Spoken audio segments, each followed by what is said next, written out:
এইবার বলবেন হুজুর হিন্দু বলছে বৌদ্ধরা কিছু বলে নাই, বৌদ্ধদের ধর্মগ্রন্থ খোলেন। গৌতম বুদ্ধ হিব্রু ভাষায় বললেন, হিন্দুরা বললেন সাংস্কৃতিক ভাষায়। অনেক লেকচারার থাকতে পারেন, ডক্টর প্রফেসর থাকতে পারেন। আমি যে কথাগুলো বলতেছি খুব খেয়াল করে শুনবেন, ভুল হলে আমাকে জানা দিবেন, আমি সংশোধন করার চেষ্টা করব। আমার ভাইরা, গৌতম বুদ্ধ ডাক দিয়ে বললেন, পৃথিবীর মানুষ ধর্ম যদি মানতে হয়, ওই ধর্মের পক্ষে আমি লাল ছালু গায়ে দিয়া টাক্কু মাথা হইয়া ধ্যানমগ্ন অবস্থায় সাধনা করে যা বুঝলাম, যা পাইলাম তা বললাম। কি বললাম? অজ্ঞ আনন্দ বিক্ষোভে আশিস বৎসম স্বয়ং কেশনাম আহমদ মোহাম্মদ বদ্ধ ভগবান বদ্ধং শরণং গচ্ছামি সংঘং শরণং গচ্ছামি ধম্মং শরণং গচ্ছামি ওং শান্তি ওং শান্তি। পৃথিবীর মানুষ, ইহকালে পরকালে নাজাত শান্তি মুক্তি যদি পেতে চাও, ওই ব্যক্তির জীবনাদর্শ মেনে নাও যে ব্যক্তিকে তার ভগবান আহমদ নাম দিয়ে দুনিয়াতে পাঠাবে, আর ব্যক্তিটা দুনিয়াতে সে মোহাম্মদ হইয়া এক আল্লাহর পক্ষে প্রচার করে দিবে। সুবহানাল্লাহ জোরে কোন। এইবার বলবেন হুজুর হিন্দু বলল, বৌদ্ধ বলল, খ্রিস্টানরা কিছু বলে নাই। পদমং মক্কাতং হেরতং কুরতং গুহা। পৃথিবীর মানুষ, হেরা গুহার ভিতরে ধর্মের নিগুড় তত্ত্ব রহিয়াছে। আমি বলে গেলাম, ওই ধর্মের পক্ষে স্বীকৃতি প্রদান করে গেলাম যেই ধর্মে গায়ের গুস্ত খাওয়া হালাল মনে করা হয়, এবং যেই ধর্মের ধারক বাহক মক্কার হেরা গুহায় ধ্যানমগ্ন অবস্থায় বসে থাকবে, আর তার আল্লাহ তার উপরে মানবতার সফলতার চাবিকাঠি হিসাবে 30 পারা কোরআন নাজিল করে দিবে। সুবহানাল্লাহ বলেন, আরো ধরে বলেন সুবহানাল্লাহ। আমার ভাইরা, আমার বন্ধুগণ, কেন আমি এই কথা বললাম? আমার বগুড়ার বাবাজিরা, জহুরুলনগরে যে কথাটা আমি বলছিলাম, বাজান গভীর মনোযোগ দিয়ে শুনবেন।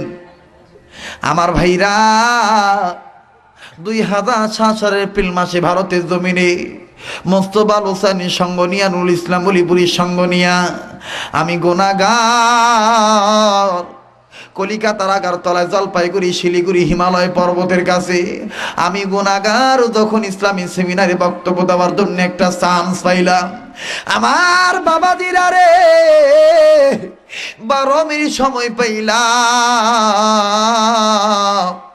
সময় পাওয়ার পর আমি মন্ত্রণাদি পাঠ করলাম, এরকম মন্ত্রণাদি। আর এই মন্ত্রণাদি শুনি একজন নয়, দুইজন নয়, কয়েকজন হিন্দু ব্রাহ্মণ আমার বিরুদ্ধে খেপে গেল। ও বন্ধুগণ, আমাকে ডাক দিয়ে বললেন, মৌলবী তুমি যেই মন্ত্রণাদি পাঠ করলে, এই মন্ত্রণাদি দ্বারা প্রমাণ করে দিবা আল্লাহ সত্য, নবী সত্য, কোরআন সত্য। প্রমাণ যদি না করো, তোমার বিরুদ্ধে কিন্তু ফাঁসির অর্ডার হয়ে। আমার ভাইরা রে, এমন বেকায়দায় পড়ে গেলাম। বাবাজি, কয়েকজন হিন্দু ব্রাহ্মণ আবার কলিকাতার থেকে পুলিশগুলো খবর দিয়ে নিয়ে আসলো। পুলিশগুলো পিকআপ ভ্যান নিয়ে চলে আসলো। আমি গুনাহগারকে জিম্মি করে নিয়ে গেল। আমার ভাইরা রে, একদিন নয়, 2 দিন নয়, 3 দিন কারাগারে কারাভুক্ত অবস্থায় থাকা লাগলো। বাজান রে, অন্যায় আমার একটাই ছিল, ইসলামের পক্ষে কথা বলা। পানির পিপাসায় কলিজা শুকা যায়, কন্ট্রোলি শুকা যায়। আমি পানি পানি বলে চিৎকার করি, শয়তানগুলো পানি দেয় না। আমার ভাইরা, অনেকক্ষণ পর 1 গিলাস ঠান্ডা পানি নিয়ে আসে, জেলখানার সিটের মাঝখান দিয়ে ধরে পানিটা নেওয়ার জন্য হাত বাড়াইলাম। এই শয়তানগুলি আমার হাতে গ্লাসটা না ছেড়ে দিয়ে, আমার ভাইরা আমার হাতে গ্লাসটা না দিয়ে, এই শয়তানগুলি গ্লাসটা জমিনে ছেড়ে দিল। গ্লাসটা পাকা পিল্ডে ভরে ভেঙে যায়। পানি খাওয়া আমি গুনাহগারের নসিবে হয় না। আমার ভাইরা, এমন একটা বিপদ পত্র পত্রিকায় দেখে দিলেন, কলিকাতার আগারতলায় 2007 সালের শুরুর দিক দিয়া। আমার বন্ধুগণ, আমার ভাইরা, ওই যে ওলামায়ে কেরামকে হয়রানিমূলক শাস্তি দেওয়া হয়েছিল, আমার ভাইরা, আব্দুল খালেক নামে যেই ছেলের ফাঁসির হওয়ার কথা ছিল, সেই ছেলে আমি গুনাহগার আব্দুল খালেক শরীয়তপুরি। আমার দয়ার আল্লাহ, আমার দয়ার মাওলা কেমন করে সেই ময়দান থেকে বাঁচা আনলো। আমার ভাইরা, ক্ষুধা আর তন্ত্র সহ্য হয় না। অনেকক্ষণ পর একটা রুটি জেলখানার সিটের মাঝখান দিয়ে ভিকে মারে, এই রুটিটা ধুলাবালির মজমায় পড়ে যায়। রুটিটা আমি ধীরে ধীরে খাই আর মাওলার দরবারে বলি, মাওলা রে তুমি কি আমাকে এই আযাব থেকে মুক্তি দিবা না আল্লাহ? আল্লাহ গো তুমি কি আমাকে এখান থেকে মুক্ত করবা না? ও বন্ধু, সরমনা পিসা হুজুর, মরহুম পিসা হুজুর বদুল করিম রহমতুল্লাহ আলাই, ওনার দরবার যখন খবর চলে গেল, আমার ভাইরা সচিনা দরবার যখন খবর চলে গেল, আইনুদ্দিন আলাদা রহমতুল্লাহ আলাই আমার ভাই, আমার বন্ধুগণ, আমার বন্ধুবার, আমার সম্মানিত বড় ভাই ও বন্ধু ডক্টর মুসলিম সিরাজুল ইসলাম সিরাজি যৌথভাবে ওলামা ইকরাম দেখেন কেমন করে সহযোগিতা করলো। খবরটা পাওয়ার পর যশোরী মুন্সি মোহাম্মদ মেহেরুল্লাহর ছেলে আনোয়ার মোহাম্মদ মেহেরুল্লাহর কাছে খবর দিল, বাবাজি আনোয়ার মোহাম্মদ মেহেরুল্লাহ আদালতের অনুমতি ক্রমে আমার সাথে ফোনের মাধ্যমে কথা বলে ডাক দিয়ে বললেন, আব্দুল খালেক ভাই আপনাকে তো তাদের এই বিচারের কার্যালয়ে দাঁড় করাবে, তবে কার্যালয়ে দাঁড় করানোর আগে আমি আপনার কাছে শুনতে চাই আপনি কোন মন্ত্রগুলো পড়ছেন, আপনি আমাকে একটু শোনায় দেন। আমি বললাম, ভাইয়া 1 নম্বর মন্ত্র পড়েছি লা ইলাহা হরতি পাপম ইল্লা ইলাহা পরম পদম জন্ম বৈকুণ্ঠময় অপরিণতি তদ্জপিন মুহাম্মদ। 2 নম্বর মন্ত্র পড়ছি একং ব্রহ্মং স্রষ্টা নিহনা নাস্তিং কিঞ্চং। এবার বললো 3 নম্বর মন্ত্র বললো, আমি 3 নম্বর মন্ত্র বললাম মদ দরিতা দরিতা নমস্ত নমস্ত প্রণাম প্রণাম মদ দরিতা দরিতা। এবার বললো 4 নম্বর মন্ত্র বলো। 4 নম্বর মন্ত্র বললাম হুতার মিন্দ্র মহাসুরিন্দা মহাসুরিন্দা ওয়াল্লাহ মিল্লাম দস্তঙ্গিল্ল ইলাহা। আমার ভাইরা রে 5ম নম্বর মন্ত্র যখন বলে দিলাম, আনোয়ার মোহাম্মদ মেহেরুল্লাহ ডাক দিয়ে বললেন, আব্দুল খালেক ভাই কি বলবো ভাইয়া, আমার বাবা মুন্সি মোহাম্মদ মেহেরুল্লাহ হক কথা বলার কারণে আমার বাবাকে কলিকাতার হিন্দুরা বাতির সাথে বিষ খাওয়া মেরে ফেলে দিয়েছে। আমি বললাম, বড় ভাই আমারও তো এরকম করুণ দশা, মনে হয় আমি ছাড়া পাবো না, আমাকে আর মেরে ফেলে দিবে, আমাকে ফাঁসির ভয় দেখায়, আমাকে খাবার দেয় না। আনোয়ার ভাই বললেন, আব্দুল খালেক ভাই চিন্তার কোনো দরকার নাই, আপনি যখন আগামীকাল তাদের বিচারের কার্যালয়ে দাঁড়াবেন, 10-এর সামনে দাঁড়াবেন, হুজুর হিন্দুদের মন্ত্র থেকে 2 নম্বর মন্ত্র নিবেন আর কোরআন শরীফ থেকে একটি আয়াত নিবেন, মুসা নবীর দলিল নিবেন।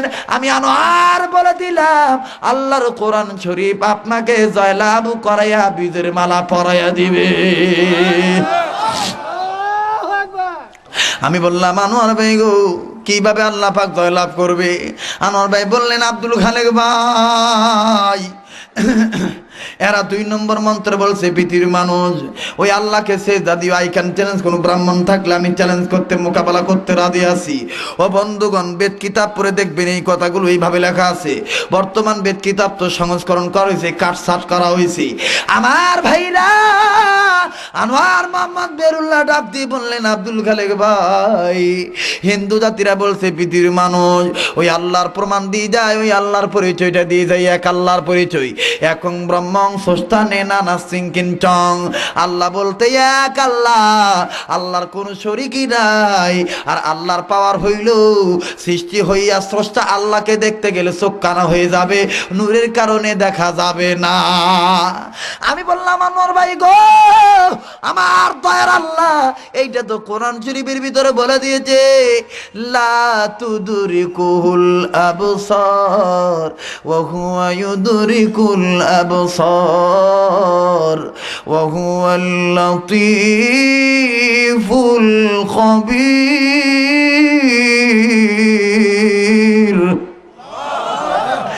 আমার ভাই বললেন, আব্দুল খালেক ভাই এই আয়াতটা আপনি নিবেন আর ওই 2 নম্বর মন্ত্র নিবেন, মুসা নবীর দলিল নিবেন, দেখবেন আপনি যা লাভ করবেন।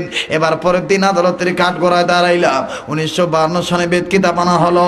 উকিল মহোদয় জিজ্ঞাসা করলেন, মৌলবি প্রমাণ করো। আমি বললাম, জনাব বেদ কিতাব খোলেন। খোলা হলো। আমার মেয়েরা আল্লাহর কি কারিশমা, একটা না 2টা না 21টা মন্ত্র জল জল করে উঠলো। 2 নম্বর মন্ত্র নিয়ে বললাম, জনাব আপনাদের এই মন্ত্রের অর্থ হলো আপনাদের ব্রাহ্মণরা সাংস্কৃতিক ভাষায় বলছে হচ্ছে পৃথিবীর মানুষ ওই আল্লাহকে সেজদা দিও যে আল্লাহ তাআলা এক, যে আল্লাহর কোনো শরীক নাই। আল্লাহর পাওয়ার হইল দুনিয়ার চক্ষু দিয়ে আল্লাহকে দেখতে গেলে চোখ কানা হয়ে যাবে, দেখা যাবে না। আমি বললাম জনাব আপনারা বুকে হাত দিয়ে বলেন তো দেখি, আপনারা তো দুর্গাকে দেখে দেখে পূজা দেন, কালীকে দেখে দেখে পূজা দেন, লক্ষ্মীকে দেখে দেখে পূজা দেন, কোনদিন কি আপনাদের ভগবানকে দেখতে যে চোখ কানা হয়েছে? কয় না তো হুজুর, তা তো হয় নাই। আমি বললাম জনাব তাইলে এই দলিল আপনাদের আল্লাহর না? আল্লাহু আকবার। এই দলিল আপনাদের না, এই দলিল হলো মুসলমানদের দলিল। আনোয়ার মোহাম্মদ মেরুল্লাহ ডাক দিয়ে বললেন, আমার ভাইরা উকিল মহোদয় ডাক দিয়ে বললেন, আব্দুল খালেক হুজুর বলেন কেমন দলিল? আমি বললাম জনাব মুসা নবী আল্লাহকে বলছিল রব্বি আরিনি, মাওলা তোমার দেখতে চাই। আল্লাহ বলছিলেন তারানি, না রে মুসা না, তুই দেখতে পারবি না। মুসা নবী শোনে না। আমার ভাইরা আল্লাহ পাক মুসা নবীকে তুরবারে দাওয়াত দিলেন, তুরবারে চলে গেল। আমার ভাইরা মুসা নবী বেহুশ হয়ে পড়ে যায়, তোর পাহাড় দলে পড়ে সরকার হইয়া যায়। ও বন্ধু এইরকম তথ্য তখন দিয়ে দেই আমার ভাইরা। একজন ব্রাহ্মণ আমার ভাইরা লাঠিতে বার করে হাঁটে, উনি চোখ দিয়ে পানি ছেড়ে দিয়ে ডাক দিয়ে বললেন, আব্দুল খালেক হুজুর আর আপনি আমাদেরকে লজ্জা দিবেন না। কি বলবো দুঃখের কথা, আজ গেল না মনের ব্যথা। বাবা ছিল ব্রাহ্মণ, আমি হইছি ব্রাহ্মণ। হুজুর কি বলবো আপনার, ও আব্দুল খালেক হুজুর বাবাই ছোট্টবেলায় মন্ত্র আমাদের শোনায় শোনায় মুখস্থ করছে, আমরা শুনে শুনে মুখস্থ করছি। হুজুর কি বলবো, আজ আপনি যেভাবে নবীদের নাম বললেন, মুসা নবীর দলিল বললেন, হুজুর আমার বিশ্বাস হয়ে গেল আল্লাহ সত্য, নবী সত্য, কোরআন সত্য। আমার ভাইরা রে, এই ব্রাহ্মণ ডাক দিয়ে বললেন, হুজুর আমি আর দেরি করতে চাই না, আমি আর জাহান্নামে দলে থাকতে চাই না, আমি আর সুযোগ পাই কি পাই না আমি জানি না হুজুর। ও হুজুর আমার দলের লোকে কি বলে বলুক, আমি আর দেরি করব না, এক্ষুনি আমারে তওবা পড়াইয়া কালেমা তুইবা পড়াইয়া মুসলমান বানায়া দে। আমার ভাইরা, আমার বন্ধুগণ, এই তথ্যগুলি যখন আমি দিয়ে দিলাম, সারা বাংলার জমিনে নয় এশিয়া মহাদেশের ইন্টারনেটে আমার এই ওয়াজগুলো চালু করা আছে। এই তথ্যগুলো আমি যখন দিয়ে দিলাম বাবাজি, বিশেষ করে এই ওয়াজটা যখন আমি করে দিলাম, আমার ভাইরা একজন নয় দুইজন নয়, ও বন্ধুগণ ওলামায়ে কেরামের সম্মতিক্রমে চরমনায়ের খলিফা মুস্তাফা হোসেনের হাতে হাত রেখে আমার ভাইরা ৩৭ জন হিন্দু ব্রাহ্মণ সাধারণ মানুষ কালেমা তুইবা পড়ে মুসলমান হইয়া যায়। ও বন্ধু এই ওয়াজগুলো দেখে বাংলাদেশ পর্যন্ত সারা পৃথিবীর জমিনে আমার ভাইরা টোটাল হিসাব ৭৬ জন হিন্দু মানুষ কালেমা পড়ে মুসলমান হয়েছে। এ তো গত নভেম্বরের ১০ তারিখ, নভেম্বরের ২৬ তারিখ রাজশাহী গোদাগাড়ি কাকনাটে আমার প্রোগ্রাম ছিল। ও বন্ধু এই ওয়াজগুলো যখন করতে গেলাম, লোকটার নাম আমার ভাইরা রাজকুমার, এই লোকটা ডাক দিয়ে বললেন, হুজুর হুদাল্লিন নাসের ব্যাখ্যা শুনেছি, কোনোদিন এরকম করে শুনি নাই, আজকে আপনার মুখে শুনে প্রমাণ হয়ে গেল আল্লাহ সত্য, নবী সত্য। হুজুর আমি আর রাজকুমার হয়ে বাড়িতে যাব না, আমি মুহাম্মদ নবীর আদর্শবান ব্যক্তি হয়ে বাড়িতে যাব। আমি ডাক দিয়ে বললাম ঠিক আছে তওবা পড়েন। ও বন্ধুগণ রাজশাহী হুজুরদের সামনে তওবা পড়ানো হলো। লোকটার নাম রাজকুমার মাইনাস করে দিয়া রাজু আহমদ আমি লিখে কালেমা পড়ে মুসলমান হয়ে গেল। ভাইরা রে আমার বন্ধুগণ, এই তত্ত্বগুলো আমার বৈদুন বন্ধুরা আমার তাদের লাগে শেষ সময় আপনারা নিয়ে যাবেন। বাজান যে কথাটা আমি বলতেছিলাম, হুদাল্লিন নাস কোরআন শরীফ শুধু আমাদের জন্য না সবার জন্য। আরো জোরে বলেন, শুধু আমাদের জন্য না সবার জন্য। কষ্ট হচ্ছে? আর কিছুক্ষণ বাড়াবো? কত বাজে বাবু? হ্যাঁ যত বাজে বাজুক নাকি? লিল্লাহ যারা যারা আছেন তারাও নাকি? আল্লাহু আকবার। এগুলো কোরআনের আকর্ষণ, কোরআনের পাগল, যখন আল্লাহু আকবার। ভাইরা তোমরা যারা যারা আছো আমি তোমাদের জন্য দোয়া করব ইনশাআল্লাহুল আজিজ। মক্কাতুল মুকাররমা এবার পবিত্র রমজান মদিনা, পবিত্র রমজান মুবারকে মক্কাতুল মুকাররমায় মদিনা শরীফে চাপাই নবাবগঞ্জের লোকজনের সাহায্যে সহযোগিতায় 23 দিনের এক টানা প্রোগ্রাম বিভিন্ন মসজিদে, বিভিন্ন মার্কেটে, সৌদি আরবে। সুবহানাল্লাহ বলেন। তা আমি চিন্তা করলাম যে একসাথে উমরাও করে আসি, তাদেরকে বয়ানও শুনে আসি। সুবহানাল্লাহ বলেন। আমার ভাইরা, আমি আপনাদের জন্য দোয়া করব, একটু ধৈর্য ধরে। যে কথাটা বলতেছিলাম, কোরআনের দাম কম না বেশি ভাইজান? তাহলে কোরআন শরীফ শুধু আমাদের জন্য না, সবার জন্যে। এ বাণী সকলের নয়, শুধু মুমিনের, যারাই চলবে মেনে ফল পাবে কোরআনের। যারা কার মারহাবা। এ বাণী সকলের নয়, শুধু মুমিনের, যারাই চলবে মেনে ফল পাবে কোরআনের। ঘরে বলো কি বা রাষ্ট্র বলো, ঘরে বলো কি বা রাষ্ট্র বলো, অশান্তি দূর করে শান্তি জানে। সমাধান সমাধান চাও যদি জীবনে মরণে, ফিরে যাও খুঁজে নাও চোখ রাখো কোরআনে। ফিরে যাও খুঁজে নাও চোখ রাখো, ফিরে যাও খুঁজে নাও চোখ রাখো। বলেন না, ফিরে যাও খুঁজে নাও চোখ রাখো, ফিরে যাও খুঁজে নাও চোখ রাখো। সবাই কিন্তু বলতেছে না, বলেন বলেন। ফিরে যাও খুঁজে নাও চোখ রাখো, ফিরে যাও খুঁজে নাও চোখ রাখো। তবে পাবে সুখ শান্তির ঠিকানা, তবে পাবে সুখ শান্তির ঠিকানা, যদি মেনে নাও তুমি মনে প্রাণে। সমাধান সমাধান চাও যদি জীবনে মরণে, ফিরে যাও খুঁজে নাও চোখ রাখো কোরআনে। ফিরে যাও খুঁজে নাও চোখ রাখো, ফিরে যাও খুঁজে নাও চোখ রাখো। এত চির অম্লান চির মুকুতির ডাক, এ যে মহাবাণী খোদারি কালামে পাক। মারহাবা বলে। এত চির অম্লান চির মুকুতির ডাক, এ যে মহাবাণী খোদারি কালামে পাক। এই দুনিয়া আর সেই দুনিয়া, এই দুনিয়া আর সেই দুনিয়া, মুক্তি পাবে তুমি দু জাহানে। সমাধান সমাধান চাও যদি জীবনে মরণে, ফিরে যাও খুঁজে নাও চোখ রাখো, ফিরে যাও খুঁজে নাও চোখ রাখো, ফিরে যাও খুঁজে নাও চোখ রাখো। মারহাবা বলে। কোথায় চোখ রাখতে হবে? মুসলমানরা রাখে, আমরা রাখি। বর্তমান বাংলাদেশের সবাই কি রাখি নাকি ভাই? সবাই রাখি না, যার কারণে ইসলামের এই অধঃপতন। কথা বলেন ঠিক কিনা? কেমন রাখি না আমার ভাইরা? আল্লাহ বললেন কোরআন মানলে জান্নাতি, না মানলে জাহান্নামী। ইমাম হাসান হোসেনের কথাটা মনে আছে তো ভাই? জিবরাইল আমিন রেজাল্টটা করে দিবে, শুনে যাবেন না?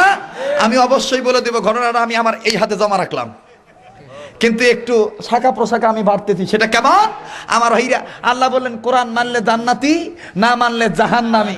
সেটা কেমন? আল্লাহ বললেন নারীরা তোমরা পর্দায় থাকো। আপনারা বলেন তো দেখি, কি বলেন? নামাজ যেমন ফরজ, রোজা যেমন ফরজ, পর্দাটা আসতে কইলেন কেন? আরো জোরে। ধনীদের জন্য হজ করা, যাকাত দেওয়া ফরজ। মুসলমানদের জন্য কোরআন পড়া, ইকরা বিসমি রাব্বিকাল্লাযী খালাক। আল্লাহু আকবার বলে। মুসলমানদের জন্য, প্রতিটি মুসলমানের জন্য কোরআন পড়া ফরজ। বুঝে পড়ুক আর না বুঝে পড়ুক, কোরআন পড়া ফরজ। এরপরে যদি বুঝে আইন মানা ফরজ, আর যদি না বুঝে বোঝা ফরজ। কথা বলেন ঠিক কিনা? যদি না জানে জানা ফরজ। আল্লাহু আকবার বলে আমার ভাইরা। কিন্তু দেখেন আল্লাহ পাক বলেন নারীরা পর্দার ভিতরে থাকো। নারীরা পর্দা থাকে? জোরে কর না কেন? থাকে রে ভাই। থাকে তো থাকে না। দেখবেন ওই যে কি আর বলি, বাপরে বাপ, আমার বাংলাদেশে যে কয়েকদিন আগে ভাই একটা দিবস গেল না রে ভাই? ওটা কি দিবস ভাই? বিশ্ব আন্তর্জাতিক লুচ্চা দিবস, ভালোবাসা দিবস। কথা বলেন ঠিক না বে ঠিক? ইরে বাপরে বাপ, রাজশাহী বিশ্ববিদ্যালয়ে গেছি ভাই দেখার জন্য। মগার কোলের উপরে মগি হইয়া রইছে। মগায় চীনা বাদাম খুইলা খুইলা দেয়, মগি কুট কুট কুট কুট করে খায়। আর মগায় কয় খাও সখী খাও। মগি আবার নিচের তেন খায় আর কয় I love you, very very love you. মগায় আবার কয় I am too too too too too too too. ভাই গো, খুব মজার ব্যাপার, খারাপ লাগতেছে। ওরে বাপরে বাপ, আল্লাহ বলছেন নারীরা পর্দা থাকো। কিন্তু দেখেন, আমি তো মনে করি ভাই, বর্তমান আমার দেশে এই ইফটিজিং বৃদ্ধি হওয়ার 1 নম্বর কারণ হলো নারীদের বেপরদা। কথা বলেন, জোরে বলেন, ঠিক না বা ঠিক? বর্তমান এই আমার দেশে ইফটিজিং বৃদ্ধি হওয়ার 1 নম্বর কারণ হলো নারীদের অশ্লীলতা, বেপরদা, বেহায়াপনা, নির্লজ্জতা। কথা বলেন, ঠিক না বা ঠিক? বাপরে, আল্লাহ বলেন পর্দা থাকো, আর এই বেটিরা বর্তমান পর্দা থাকে না ভাই। বর্তমান এই বেটিরা দেখেন, দেখেন পর্দাত না থাকে, আরে বাপরে বাপ, এখন আর কি কই, ডিজিটাল আলট্রা মডার্ন যুগ। এই মেয়েরা দেখবেন বোরকাট এখন পরে না ভাই। আগের যুগে দেখছি আমার মা বোনেরা খুব ঘন্টাটা লম্বা করে দিছে, কিন্তু বর্তমানে এখন এই বেটিরা ঘন্টাটা কেমন করে লম্বা দেয় জানেন? এই এই এই এইরকম দেয়। কথা বলেন, কথা বলেন, কথা বলেন, কথা বলে এইরকম দেয় ভাই। কি আর কই, আস্তাগফিরুল্লাহ, নাউযুবিল্লাহ। এই বেটি দেখবেন আমার ভাইরা আবার হাই হিল জুতা পরছে, জুতাটা আবার হাই হিল। যেই রোডে হাঁটে, রোডটার নাম আবার হাই রোড। এই বেটি আবার যখন হাই হিল জুতা পরে, তখন আবার যুবকগুলো আবার কয়, বাপরে, বেটি যখন পরছে হাই হিল জুতা আর রোডে হাঁটতেছে হাই রোডে, তাইলে আমি আবার কেন চুপ থাকি? তখন কয় হাই। কথা বলেন, কথা বলেন, কথা বলেন আমার ভাইরা। তো আমি যেই কথাটা বলতে চাচ্ছি সেটি হলো এই, বাদান রে, তার মানে আমার বাংলাদেশে বিশ্ববিদ্যালয় বর্তমান নজর করে দেখবেন, কি আর কই বাজান, বর্তমান বিশ্ববিদ্যালয় আর বিশ্ববিদ্যালয় নাই, কুকর্মের কারণে বেশ্যা বিদ্যালয় হয়ে গেছে। শিক্ষাঙ্গনে দিকে রে ভাই দেখো না চোখ মেলিয়া, ছাত্ররা সব বই ছেড়ে আছে শুধু পীড়িত লইয়া। শিক্ষাঙ্গনে দিকে রে ভাই দেখো না চোখ মেলিয়া, ছাত্ররা সব বই ছেড়ে আছে শুধু প্রেম লইয়া। অস্ত্র তো সঙ্গের সাথী, অস্ত্র তো সঙ্গের সাথী, হইতে মাস্তান ওরা শিক্ষিত শয়তান, ওরা। আস্তে কোন কেউ শুনবে, আর যখন না, ওরা শিক্ষিত শয়তান, ওরা। বলেন, ওরা শিক্ষিত শয়তান, ওরা কি শয়তান? এক একটা আয়ো পাস, বায়ো পাস, মেট্রিক পাস, টেট্রিক পাস। বাপ যদি বেটিক ডাকে, মা বেটি, ও মা, মাম্মি এদিকে আসো, বেটি তখন এখন আল্ট্রা মডার্ন ডিজিটাল শিক্ষিত হওয়ার কারণে কয়, হাই ড্যাডি এসছি তো। কথা বলে, এগুলো হলো শিক্ষিত?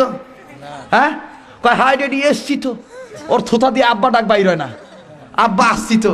ভাইজান কি কন, এরা কি শয়তান? শিক্ষিত শয়তান। গ্রুপ গেল একটা, 2 নম্বর গ্রুপ বলবো? ভয় পাচ্ছেন নাকি আপনারা? ভাই না হয় আমাকে আর জীবনে বগুড়া আইনেন না ভাই, কিন্তু আজকে তো চান্স পাইছি, আজকে তো বলবো নাকি কন। বহু দূর থেকে আসছি দাদা। কালকে আমার, গতকালকে প্রোগ্রাম ছিল সাতক্ষীরা, সুন্দরবন, শ্যামনগর থানা। আগামীকালকে প্রোগ্রাম হলো আমার ভাইরা, আমার বন্ধুগণ, আগামীকালকে প্রোগ্রাম হলো জামালপুর। এ বাবা, এই বাবা, গাড়ি এলে এমনি সরবে বাপ, তোমার বিশৃঙ্খলা করা লাগবে না, এটা গন্ডগোল হয়ে যাবে। আমার দিক থাকো, কি করবে, জনগণ কিভাবে খেদাইবা? এরা তো কোরআনের আকর্ষণ হইতে হইতে। কথাগণ ঠিক না বেঠিক?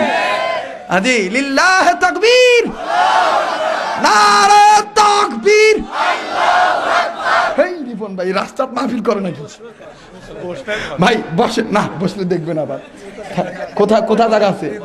তা থাক, যে আমার যে কথাটা শোনে আমার ভাইরা, গ্রুপ নম্বর 2 বলবো? বলবো? পীরগিরিয়ার মাজার পূজা চলছে দেশটা জুড়িয়া, সেরেক বেদতে ভণ্ডামিতে আমার দেশটা গেল ভরিয়া। কথা বলে, ইরি বাপরে বাপ, শরীরের কাছে যাওয়া জানা, পাড়া ছাগলের মতন গোদায়। গাঁজা খাইতে খাইতে মুস লাল হয়ে গেছে ভাই, গাঁজা খায়। আর দেখবেন, আমি তো চিন্তা করে বাঁচি না, যাদের মুস লম্বা হয় এরা মুড়ি খায় কিভাবে? যাদের মুস লম্বা হয় ভাই, এদের 3টা জিনিস খাইতে খুব অসুবিধা। 1 নম্বর হলো দই, 2 নম্বর হলো পাকাম, 3 নম্বর হলো মুড়ি। আমি রবীন্দ্রনাথ ঠাকুরের বাড়িতে যাইয়া আমি প্রশ্ন করলাম ওনার আত্মীয় স্বজনকে, যে আপনাদের রবীন্দ্রনাথ ঠাকুর মুড়ি খাইছে কেমনে? হুজুর, ওনার বউ আছিল কয়েকটা, তো ওনার বউরা মুস উঁচা করে ধরতো আর উনি মুড়ি চাবাইতো। ভাইজান, তা আমি চিন্তা করে বাঁচি না, তাদের মুস লম্বা, এরা যে তিনটা জিনিস কিভাবে খায় আল্লাহ ভালো জানে বাবা। বাইরে ভাই দেখবেন এই শয়তানগুলো গাঁজা খায় আর এইরকম করে গাঁজার কলকি ডলে আর এরকম করে ইয়া খা যা তো দিলতে ভর যা হামকো লে যা আস পার কালা যা যায়। আর দেখবেন লম্বা লম্বা চুল রাখছে আর এরকম করে কয় অনে কেউ পানে নাং বজতে তোমার নিনান কেনাং তুমি কাউনে না গো গান দে কাউনে আমার বাংলা নাং হে কথা বলেন কথা বলেন। এরকম ভণ্ড আছে না, মহিলাদেরকে মুরিদ বানায়। ওরে বাবা, মহিলা আবার ঠেকটি টিপার কয় দয়াল মোর স্বামী মোক ভাত দেয় না, দল কয় তো স্বামী না দেখ আমি দিমু। কথা কন কথা কন। এই ভণ্ড পীরের গালে গালে জুতা মারো। আস্তে কন কেন, ভয় পান নাকি মিয়া তোরা? কন ভণ্ড পীরের গালে গালে জুতা মারো, ভণ্ড পীরের গালে গালে, ভণ্ড পীরের গালে গালে। ইয়ে বাবা, কত বাঘ, দেওয়ান বাঘ, রাজার বাঘ, এরপরে খালি ওরে বাপরে বাপ পিসাবে টাইটেল রে ভাই। অমুক খাউজানি, সুলকানি, দাউদ, একদিনা, পাঁচরা, এরপরে আর কি ওটা আরো মানে ওই যে কি কয় ওটা মানে এই সুতিকা, মানে যা আছে সব বেড়া মোর গাঁত।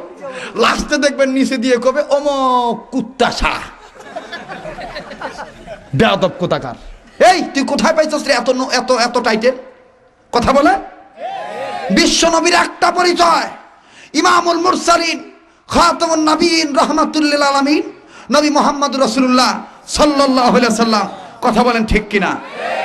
এই শয়তানগুলো বলেছে ইসলামী আন্দোলন করা হারাম, আমি বলেছি এদের কাছে মুরিদ হওয়া হারাম, এদের কাছে মুরিদ হলে এনজিও খাচ্চেলদের দালাল হওয়া লাগবে। কথা বলেন ঠিক না বলি? আমার দেশে কিছু পীর আছে, এদেরকে চালায় বাইরের রাষ্ট্ররা। কথা বলেন। এদের দেখবেন মাদ্রাসা, এদের দেখবেন অট্টালিকা, লক্ষ লক্ষ কোটি কোটি টাকা ব্যয় করে দিবে, কিন্তু বাদাম যারা ইসলামী আন্দোলন করবে তাদের পক্ষে আর কেউ দিবে না। কথা বলে। যার কারণে এরা বড় বড় ফতুয়া দেয়। এই শয়তানদের কাছ থেকে হুঁশিয়ার থাকবেন। গ্রুপ গেল কয়টা? জোর বলেন কয়টা? 3 নম্বর গ্রুপ বলবো।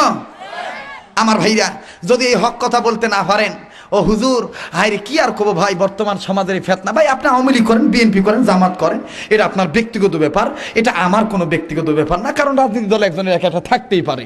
কিন্তু আমি বলতেছি কোনটা, যে কোরআন হাদিস তো করা বাপদাদার কিতাব না ভাই। কথা বলে। কোরআনে যা আছে সেটা বলা মুমিনদের কর্তব্য নাকি কন? আর যদি না বলেন তাহলে আপনি মুনাফিক। কি বলবো ভাই, দুঃখের কথা, বর্তমান কিছু আলেম সমাজও আছে ভাই কথা বলতে ভয় পায় ভাই। কথা কন। কয় বাবা বর্তমান আন্দোলনের কথা কওয়া যাবে না, কইলে আমার গ্রেপ্তার করবে, আর যদি আমি গ্রেপ্তার হই তাহলে আমার ছাওয়া খাবে কি, বেটি খাবে কি, বউ খাবে কি? আপনি কন্ত দেখে রিজিকের মালিককে। এই মৌলবীর পক্ষে ফতুয়া হয়ে যাবে। কি হবে আলেম হয়ে? বলেন বলেন, কি হবে আলেম হয়ে? কি হবে আলেম হয়ে ইমাম সাজা সমাজ যাতে পারো যদি সত্য কথা উচ্চস্বরে না বলিতে। কি হবে আলেম হয়ে ইমাম সাজা সমাজ যাতে পারো যদি সত্য কথা উচ্চস্বরে না বলিতে। চাকরি ভয় কর যদি ছেড়ে দাও আয়না গদি, চাকরি ভয় কর যদি ছেড়ে দাও আয়না গদি। কি হবে ধোকা দিয়ে আল্লাহকে, কি হবে ধোকা দিয়ে আল্লাহকে? বলেন না কি হবে ধোকা দিয়ে? সবাই সব মানুষ বলেন কি হবে ধোকা দিয়ে, কি হবে ধোকা দিয়ে? নিঃসন্দেহে গোয়েন্দা সংস্থার লোকজন এই কথাগুলো রিপোর্ট করতেছে। আপনাদের জন্য ভয় না পেয়ে জোরে জোরে বলেন কি হবে ধোকা দিয়ে আল্লাহকে, কি হবে ধোকা দিয়ে? কি হবে ছাত্র সাজে তমকায়া সনদ খানা, যদি হা বিদ্যালয়টা প্রতি তাদের আড্ডাখানা। কি হবে ছাত্র সাজে তমকায়া সনদ খানা, যদি হা বিদ্যালয়টা প্রতি তাদের আড্ডাখানা। এর চেয়ে মরা ভালো দেশ ছেড়ে যাওয়া ভালো, এর চেয়ে মরা ভালো দেশ ছেড়ে যাওয়া ভালো। কি হবে ধোকা দিয়ে কপালটাকে, কি হবে ধোকা দিয়ে বিবেকটাকে, কি হবে বেঁচে থেকে, কি হবে বেঁচে থেকে অযথা বিদ্যা শিখে যদি না গড়তে পারো শোষণবিহীন সমাজটাকে। বলেন না, যদি না গড়তে পারো শোষণবিহীন, কি হবে বেঁচে থেকে? বলেন, কি হবে বেঁচে থেকে, কি হবে বেঁচে থেকে, কি হবে বেঁচে থেকে? মারহাবা কয়। কি হবে নামাজ রোজা ইমানদারির বড়াই করে যদি ওই খোদার কালাম অকেজ হয়ে থাকে পড়ে। মসজিদের কোণে বসে যত করো কষে আছেন একদল সমাজে ফেতনা বেড়ে গেছে, এই মৌলবি লম্বা একটা ভাগরি মাথা দিয়ে মসজিদের কোণাত বসে কয়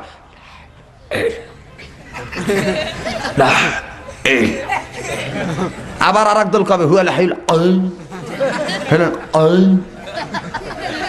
আচ্ছা ভাই কন্ত এই জিকির আজগার করে সমাজের ফেতনা দূর করা যাবে? এবার কথা কর না কেন, এই জিকির আজগার করে সমাজের ফেতনা দূর করা যাবে? মনে করেন বগুড়ার মূল টাঙ্কিতে কুত্তা মুইরা ফুইসা রয়েছে ভাই, মূল টাঙ্কি থেকে বগুড়ার বিভিন্ন ডিস্ট্রিক্টে বিভিন্ন অঞ্চলে আনাচে কানাচে পানি সাপ্লাই দেওয়া হয়। এখন আপনি যদি এই স্টেশনের এই সাপ্লাইয়ের মুখ খুলে যদি আপনি পীর সাহেবের মতন এরকম ওই মুখ খুলে যদি পচা পানি পাওয়ার পর মুখ খুলে যদি এখন কন হুয়াল হাইউল আয়ু, পানি সাফ হবে, পবিত্র হবে? আগে মূল টাঙ্কির কুত্তা মরা ফালাইতে হবে না ভাই? কথা বলে না কেন? আগে মূল টাঙ্কির কুত্তা ফালাইতে হবে না? তারপরে এমনি এমনি ছোট ছোট সাপ্লাইয়ের পানির কল এমনি পরিষ্কার হয়ে যাবে। কথা বলেন ঠিক না বা ঠিক? ভাইজান আমি আর লম্বা করতে চাচ্ছি না, যে কথাটা বলতে চাচ্ছি সেটি হলো এই, কোনো রাজনীতির দলের বক্তা আমিও না, আর কোনো রাজনীতির বক্তব্য আমি দিচ্ছি না। তবে পরিষ্কার করে আজকের এই ডিজিটাল নাম করা ডিজিটাল বাংলাদেশে আমি পরিষ্কার করে স্মরণ করে দিয়ে যাই, এই হাজার জনগণ নিয়ে উপস্থিত ময়দানে আমি দায়িত্বহীন কণ্ঠে স্মরণ করে দিতে চাই, আমার দেশে দুনিয়ার তন্ত্রমন্ত্র দিয়ে ইফটিজিং বন্ধ করা যাবে না। আমি যে এই কথাটা বলতে চাচ্ছি, আমি স্মরণ করে দিতে চাই, আমার দেশে কেয়ারটেকার গভর্নমেন্ট হোক, আর 4 দলীয় সরকার হোক, আর মহাদলের সরকার হোক, যতদিন পর্যন্ত বাংলাদেশের পার্লামেন্টে নামাজ বিধান বাধ্যতামূলক না করা হবে, পর্দার বিধান বাধ্যতামূলক না করা হবে, নবীদের সুন্নতের আদর্শ বাস্তবায়ন না করা হবে, ওলামায়ে দেওবন্দের সিলসিলা আকাবিরদের চালু না করা হবে, হক্কানি পীর মাশায়েখদের সোহবত চালু না করা হবে, ততদিন পর্যন্ত বাংলাদেশের কোন সরকার র‍্যাব দিয়া, চিতা দিয়ে, কোবরা দিয়ে, পুলিশ দিয়ে, আর্মি দিয়ে, বিডিআর দিয়ে, আনসার দিয়ে বাংলাদেশের টেকনাফ থেকে তেতুলিয়া পর্যন্ত 1 ইঞ্চি জায়গা ইফটিজিং বন্ধ করা সম্ভব নয়।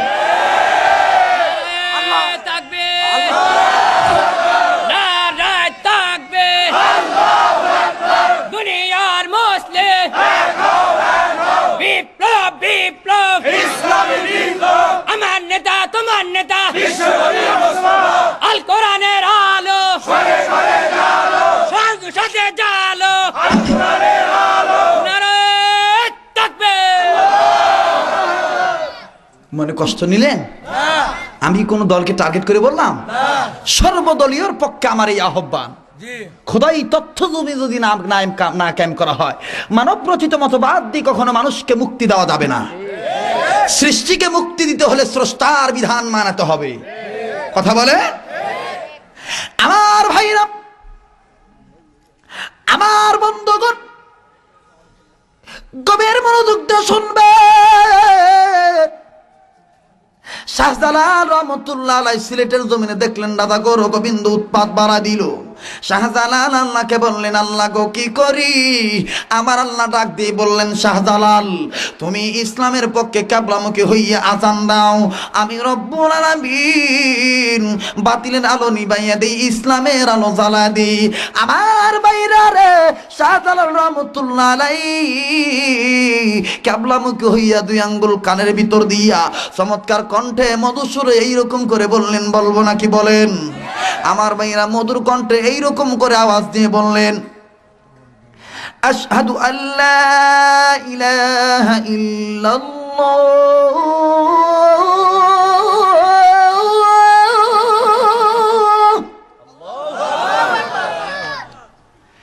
আশহাদু আল্লা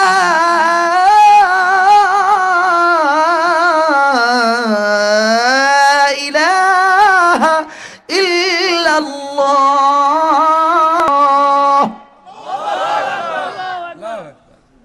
এরকম আজান হয় না ভাই? রেডিও খুলবেন, দেখবেন কারি উবাইদুল্লাহ সাহেব কি সুন্দর মানুষকে নামাজের দিকে এরকম সুন্দর কণ্ঠে আহ্বান করে বলবে, হাইয়া আলাস সালাহ,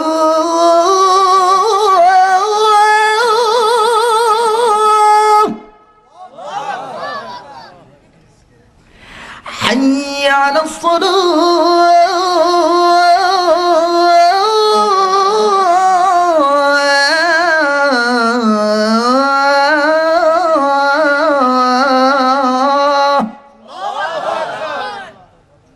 অনেকে কয় হুজুর এটা তো মক্কা মদিনার আজান। আসলে কিন্তু এটা মক্কা মদিনার আজান না ভাই, এটা হলো রেডিওর আজান, বাংলাদেশি আজান। তাহলে মক্কা মদিনার আজান কোথায় পাবে? আপনি টেলিভিশন খুলবেন আসরের সময়। কোন সময়? দেখবেন রেডিও খুললে কারি উবাইদুল্লাহ সাহেব কি সুন্দর করে বলবেন, আল্লাহু আকবার, আল্লাহু আকবার, আল্লাহু আকবার,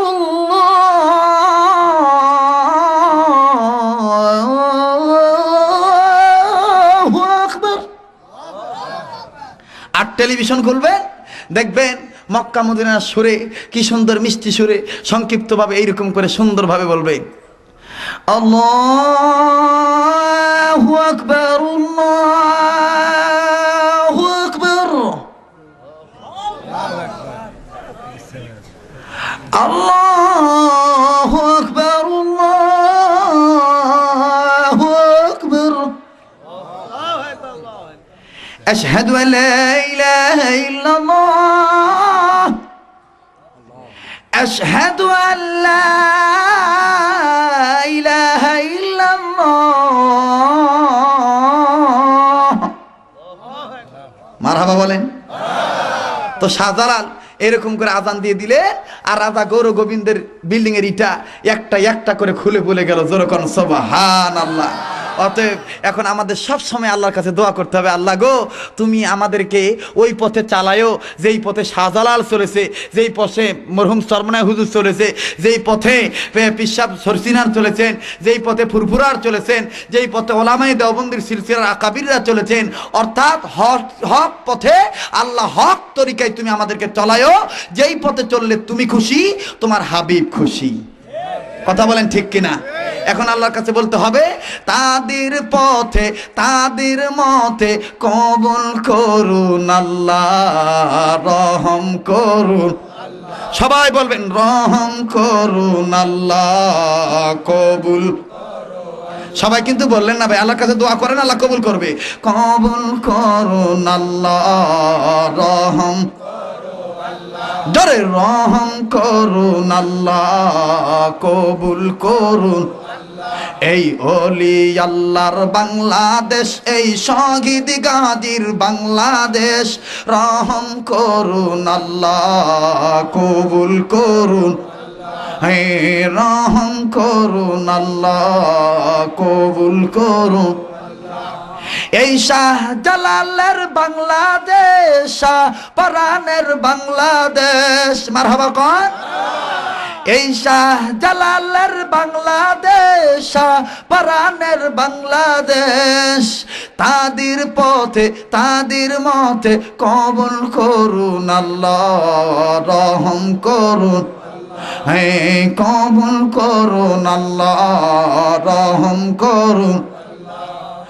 এই চরমনায়ের বাংলাদেশ, পুরারি বাংলাদেশ, মারহাবা কোন?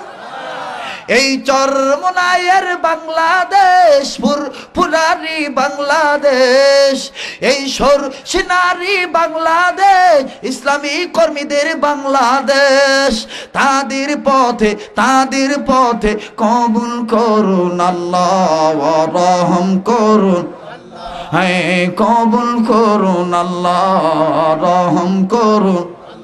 লা ইলাহা ইল্লাল্লাহ, জোরে লা ইলাহা ইল্লাল্লাহ, লা ইল্লাল্লাহ, লা ইলাহা ইল্লাল্লাহ, লা ইলাহা। একজন জবান বন্ধ রাখবেন না, এখন আমি ইম্পর্টেন্ট তথ্য বলতেছি।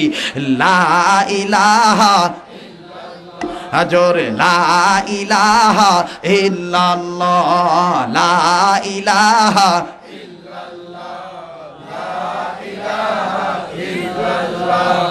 লা ইলাহা সুবহানাল্লাহ ওয়ালহামদুলিল্লাহ, লা ইলাহা জোরে সুবহানাল্লাহ ওয়ালহামদুলিল্লাহ, লা ইলাহা ইল্লাল্লাহ, আরো জোরে সুবহানাল্লাহ ওয়ালহামদুলিল্লাহ,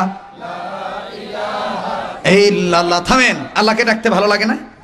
এখন কিন্তু মার্কেটের দরজা বন্ধ, সব বড় বড় অফিস বন্ধ, আদালত বন্ধ, কিন্তু আল্লাহর একটা দোকান খোলা আছে, সেই দোকানটার নাম হলো গুনাহ মাফের দোকান।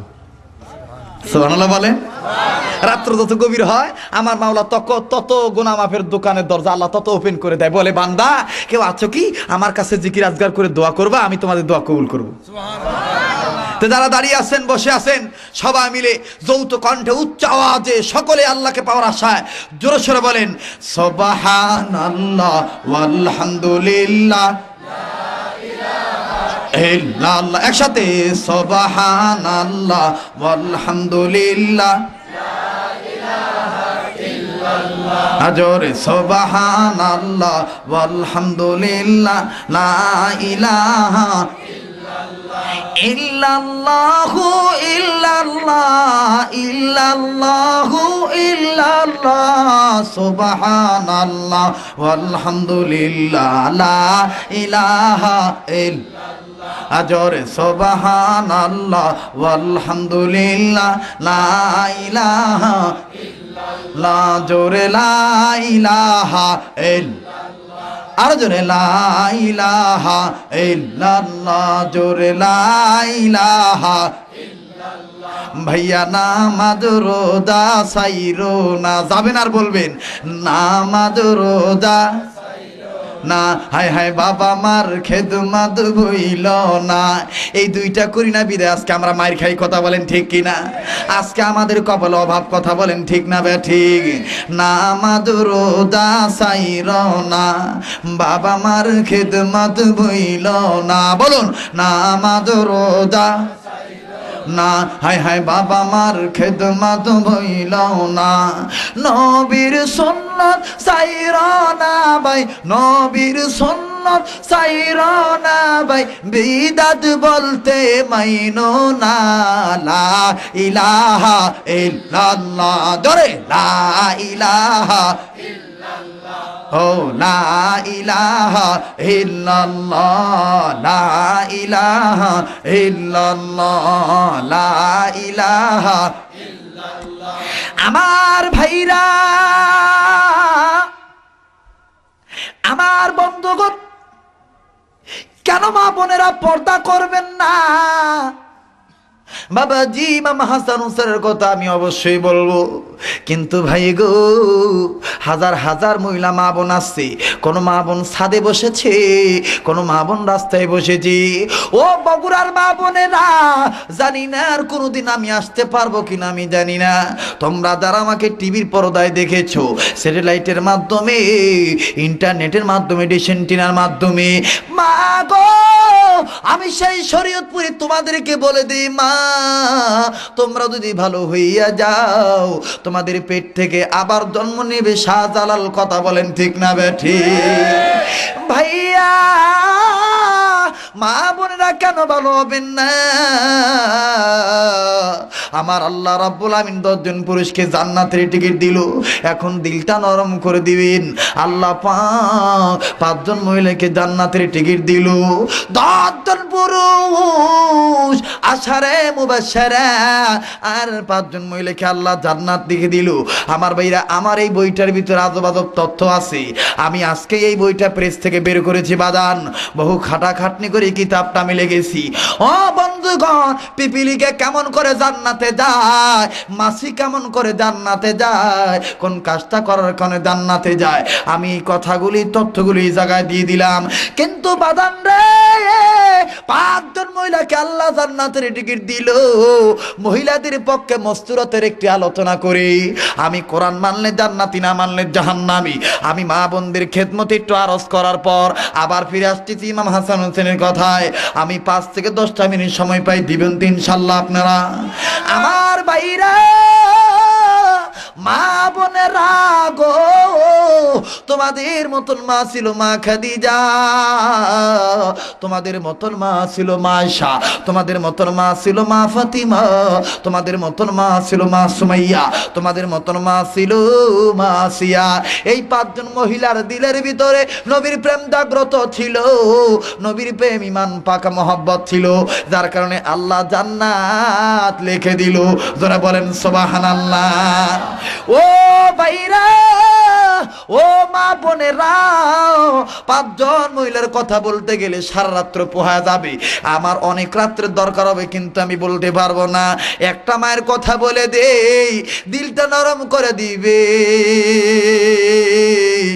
মা বিশ্ব নবী মুহাম্মদুর রাসূলুল্লাহ মা আয়েশা সহ সমস্ত বিবিদেরকে নিয়ে মজমার ভিতরে বসে বললেন, ও বন্ধু, নবীজির বিবিরা বললেন, নবী গো, এতদিন তো আমাদেরকে একসাথে বসান নাই, আজকে কেন আমাদেরকে একসাথে বসান?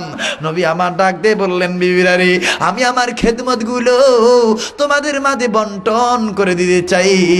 কারণ গত রাত্রে জিবরাইল আমিন আমাকে বলেছে, যেই বিবি যত খেদমত বেশি বেশি করবে, সেই বিবিকে আল্লাহ পাক তত জান্নাতের স্তর বাড়ায় দিবে।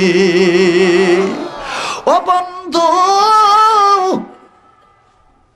সুন্নত মেনে নবীকে পাওয়া যায়, বিদআত মেনে নবীকে পাওয়া যায় না। শিরিক থেকে তওবা করলে আল্লাহকে পাওয়া যায়, শিরিক করে আল্লাহকে পাওয়া যায় না। কথা বলেন ঠিক না ঠিক? মা আয়েশা রাদিয়াল্লাহু তাআলা আনহা চুপ করে বসে আছে। আমার নবীজি ডাক দিয়ে বললেন, উম্মে আইমান রে, উম্মে সাইমান সালমান রে, ও সৌদা, আমি তোমাকেই খেদমত দিলাম। বাইরে আমার দিলটা নরম করে দিবেন। একটা ফোঁটা পানি যদি মাহে রবিউল আউয়াল মাসে আপনার পড়ে যায়, আপনি লিখে নিবেন আপনার গুনাহ মাপ, আপনি জান্নাতি। কারণ হলো কান্না ইচ্ছা করে আসে না, ভিতর দিকে আসতে হবে। কান্না দেওয়ার মালিক হলো আমার আল্লাহ। যার দিলে নবীর মহব্বত আছে, সেই নবীর মায়া চোখের পানি ছেড়ে দিবে। আমার বাইরা, মা আয়েশা কিছুই বললেন না। নবীজি সব বিবিদেরকে খেদমত গুলো ভাগ করে দিল।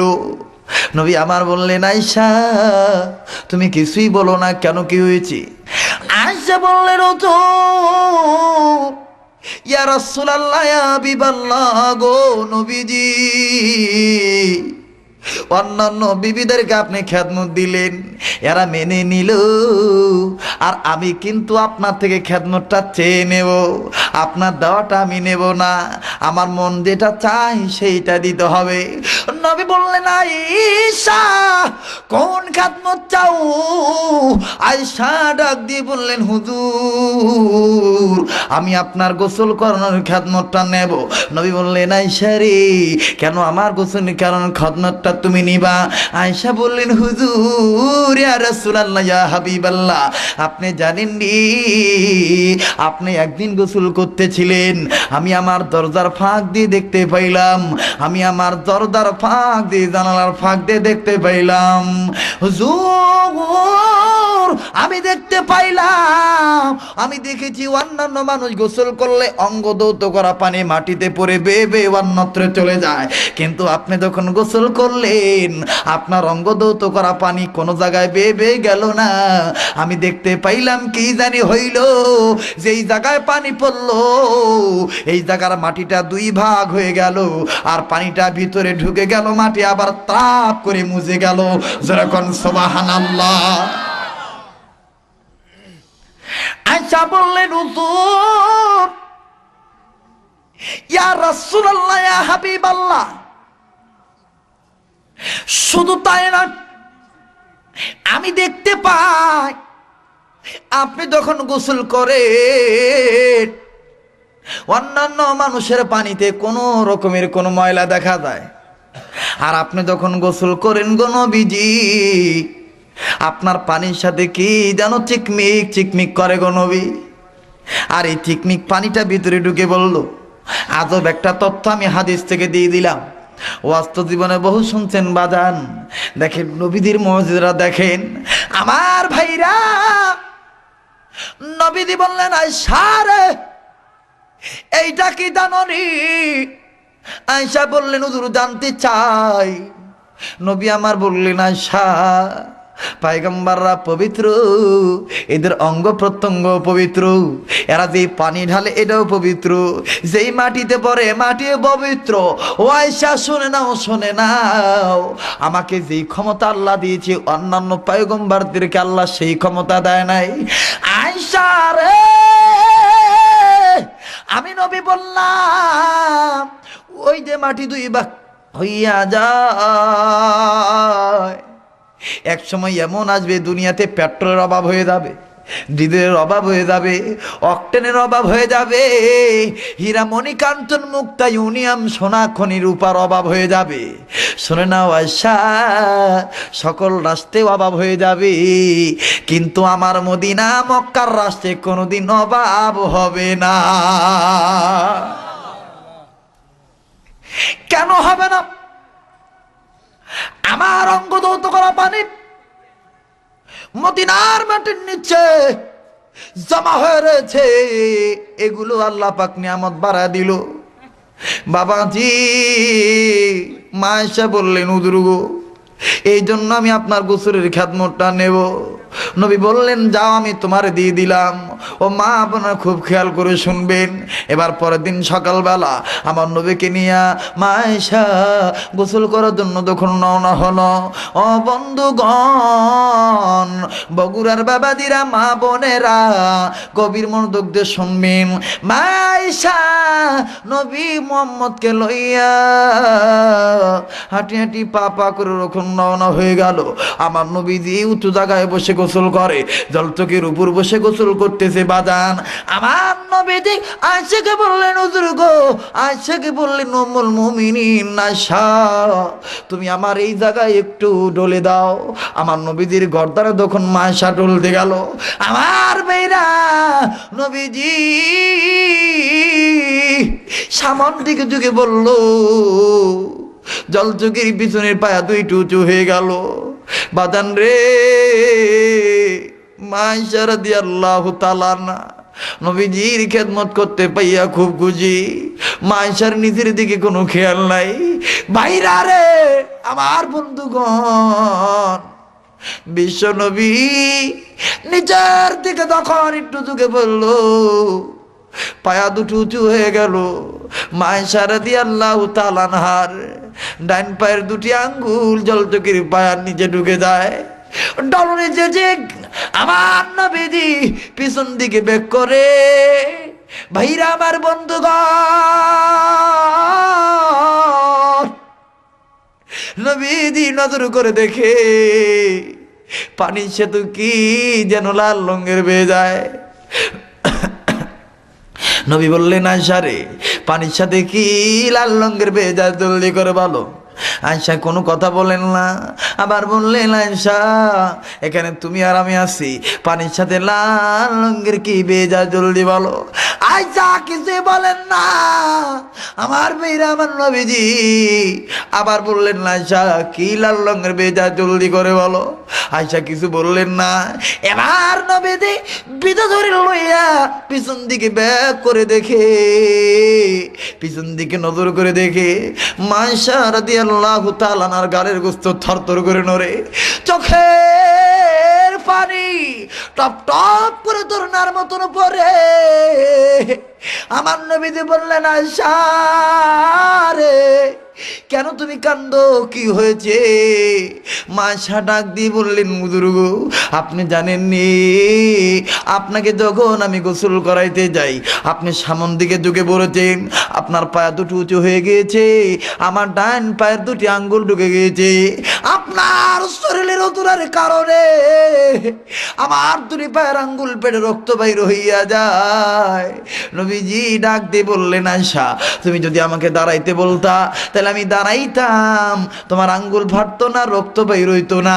আয়েশা বললেন, হুজুর ইয়া রাসূলুল্লাহ ইয়া হাবিবাল্লাহ, আল্লাহর কসম করে বলি আয়েশার তো পায়ের আঙ্গুল দূরের কথা, আমি আয়েশার কলিজা যদি পেটে যাইতো আমি আমার স্বামী মুহাম্মদুর রাসূলুল্লাহকে বসা থেকে দাঁড়াইতে বলতাম না। আমার ভাইরা, নবীজি এবার মাইশাকে বুকের সাথে জড়িয়ে ধরলো, বিদাগানি ডাক দিয়ে বললো, আল্লাহ ও আমার আল্লাহ, তোমার দরবারে আমি দোয়া করে দিলাম, মাবুদ যেদিন স্বামী তার বিবিকে চিনবে না, সূর্য মাথার কাছে চলে আসবে, ওই দিন আমি যেন আমার আয়েশাকে না ভুলে যাই। আল্লাহ পাক জিবরাইলকে বললেন, জিবরাইল নবীর প্রত্যেকটা বিবির দিলে নবীর মোহাব্বত আছে, যা জিবরাইল আমি যে নবীর নাম বুরহান রেখেছি, এই বুরহান অকাট্য দলিল, আর এই বুরহান অকাট্য দলিলকে ভালোবাসতে পারলে, আঁকড়া ধরতে পারলে আমি ওয়াদা দিয়েছি রহমতের কোলে তুলে নেব, জান্নাতে যাওয়ার সোজা রাস্তা দেখা দেব। যা জিবরাইল আয়েশার পক্ষে নবীকে জানিয়ে দাও, খাদিজার মতন আয়েশার কপালেও জান্নাতের টিকিট আমি আল্লাহ বরাদ্দ দিয়ে দিলাম। ও যুবক ভাইরা, কথায় কথা বেড়ে যায়, কেন নবীকে ভালোবাসবা না? নবীজির সিরাত কেন মানবেন না? ভাইরে, মায়েশা রাদিয়াল্লাহু তাআলা না নবীজির অঙ্গে তল মালিশ করতে গেল, নজর করে দেখে পিঠে কেমন জানি কালো কালো দাগ দেখা যায়।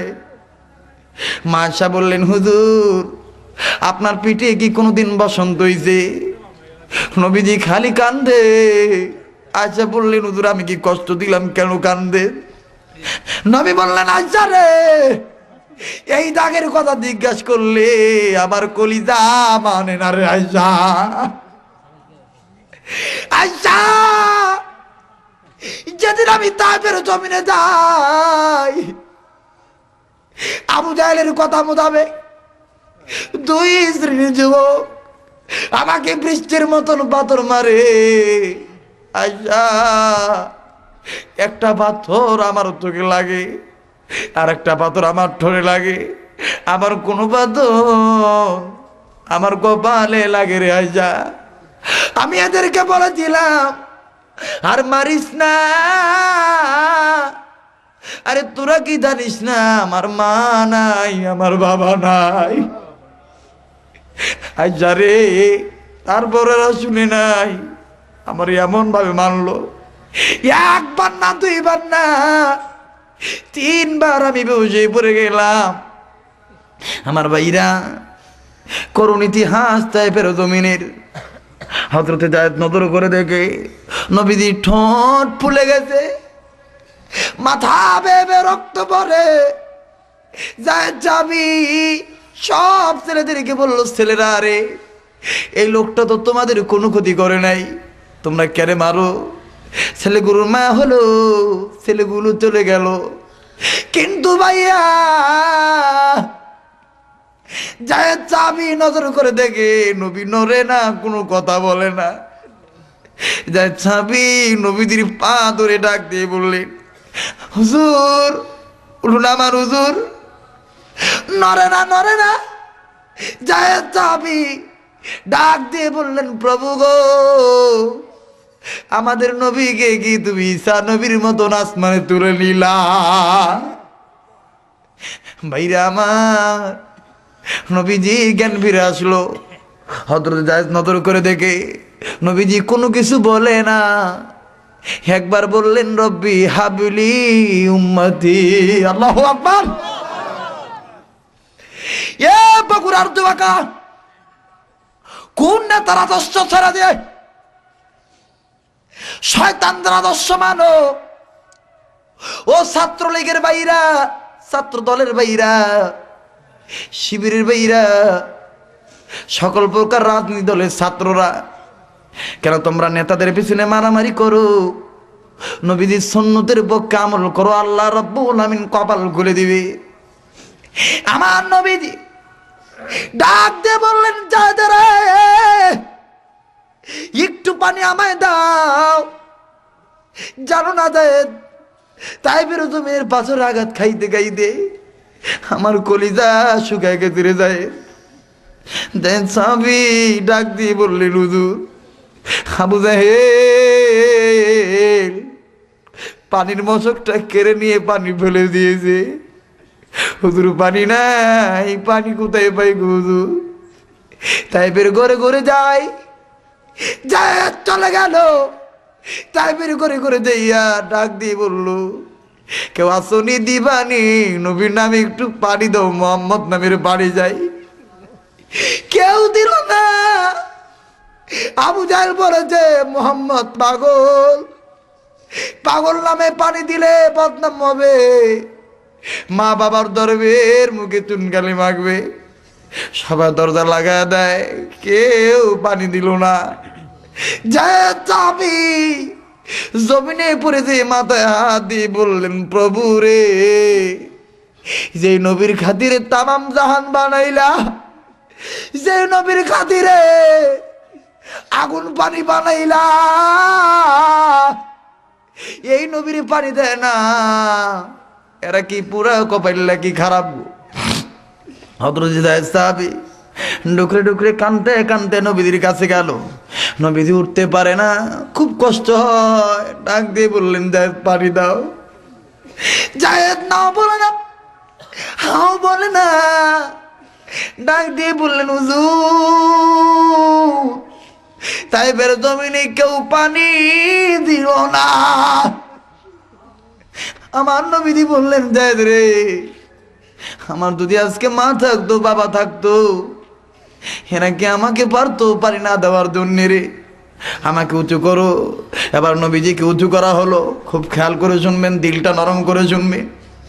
আমার নবীজি উঁচু দিকে নজর করে দেখে দূর দেশে একজন ইহুদি একটা বকরির বাচ্চাকে ঘাস খাওয়ায়। নবী বললেন, যায়েদ রে, ওই ইহুদি চাচার কাছে আমার লইয়া দাও। ইহুদি চাচার কাছে না হলো।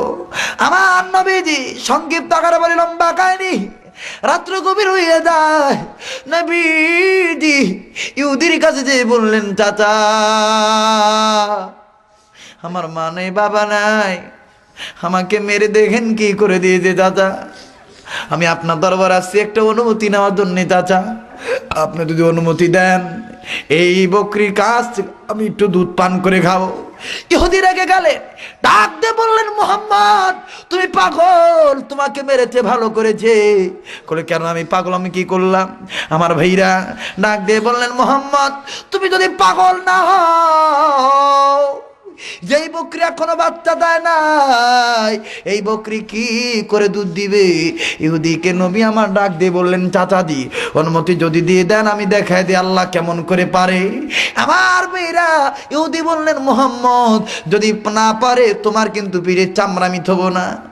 হযরত যায়েদ খাপ করে নবীজির হাত ধরে বললেন, হুজুর লাগবে না অনুমতি হুজুর, ইহুদি ভালো না, আপনারা তো কম মারে না যারা, আবার যদি মারে, আপনি যদি মরে যান, কাকে রসুল রসুল বলে ডাকবো। আমার নবীজি বললেন, যায়েদ রে, আল্লাহর কাছে দোয়া করো, দেখো আল্লাহ পাক কি পারে। আমার ভাইরা নবীজি চুপ করে বসে বললেন, ডাক দিয়ে বললেন, আয় বকরি, তুই আয় আমার কাছে। কিতাবের লিখে ইহুদি বলে, আমি নজর করে দেখি আমার হাতের বকরি মুহাম্মদ যখন ডাক দেয়, আমার হাত থেকে একটা দর মেরে নবীর হাতে চলে যায়। শুনে নাও, শুনে নাও আমার ভাইরা, নবীজি ইহুদি বকরি পিঠে হাত দিয়ে বললেন, বিসমিল্লাহির রহমানির রহিম। ডাক দিয়ে বললেন, বকরি রে, আর আমার চিনে না, আমি কে, তুই কিন্তু চিনো, আমি আর পারি না, আমার একটু দুধ রে বকরি।